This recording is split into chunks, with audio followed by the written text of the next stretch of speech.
Hi hello నమస్తే welcome to our channel. Ram Charan గారు main lead గా బుచ్చిబాబు గారి డైరెక్షన్ లో పెద్ది అనే ఒక సినిమా రాబోతుందన్న విషయం మనందరికీ తెలిసిందే. ఈ సినిమా విలేజ్ బ్యాక్ డ్రాప్ లో ఒక స్పోర్ట్స్ డ్రామాగా మన ముందుకి రాబోతుంది. ఈ సినిమా నుంచి రిలీజ్ అయిన ఫస్ట్ గ్లిప్స్ కూడా నెక్స్ట్ లెవెల్లో హైప్ అయితే క్రియేట్ చేసుకుంది. ఈ సినిమాని త్వరగా ఫినిష్ చేసుకొని 2026 మార్చి 27న రిలీజ్ చేస్తున్నామని అఫీషియల్ అనౌన్స్మెంట్ కూడా ఇచ్చేశారు. అయితే ఈ సినిమా తర్వాత రామ్ చరణ్ గారు ఆయన నెక్స్ట్ సినిమాని సుకుమార్ గారితో చేస్తున్నట్టు అఫీషియల్ గా అనౌన్స్ కూడా చేసేశారు. అయితే ఇప్పుడు వస్తున్న న్యూస్ ప్రకారం ఆయన నెక్స్ట్ సినిమాని సుకుమార్ గారితో చేయట్లేదంట. సుకుమార్ గారు ఆయన స్క్రిప్ట్ వర్క్ కోసం ఇంకొంచెం టైం తీసుకుండడంతో రామ్ చరణ్ గారు ఆయన 17th సినిమాని ఒక బాలీవుడ్ డైరెక్టర్తో చేస్తున్నారు అని సినీ వర్గాల్లో ఒక టాక్ అయితే వినిపిస్తుంది. బాలీవుడ్లో కిల్ సినిమాతో మంచి డైరెక్టర్గా గుర్తింపు తెచ్చుకున్నారు నిఖిల్ నగేష్ భట్ గారు.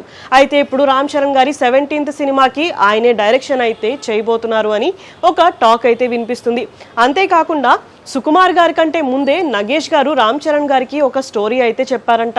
కాకపోతే అప్పట్లో రామ్ చరణ్ గారు ఆ స్టోరీ మీద అంత క్లారిటీగా అయితే లేరంట. అదే టైంలో సుకుమార్ గారు ఒక స్టోరీ చెప్పడం అది ఆయనకి నచ్చడంతో ఆ మూవీని అఫీషియల్గా అనౌన్స్ అయితే చేసేశారు. అయితే ఇప్పుడు సుకుమార్ గారు ఆయన స్క్రిప్ట్ వర్క్ కోసం టైం తీసుకోవడం, ఇదే టైంలో మళ్ళీ నగేష్ గారు బౌండెడ్ స్క్రిప్ట్తో రామ్ చరణ్ గారి దగ్గరికి వెళ్ళడం అండ్ ఈ సినిమా ఇంటర్నేషనల్ లెవెల్లో ఉండడంతో రామ్ చరణ్ గారు వెంటనే ఓకే చెప్పేశారు అని టాక్ అయితే వినిపిస్తుంది.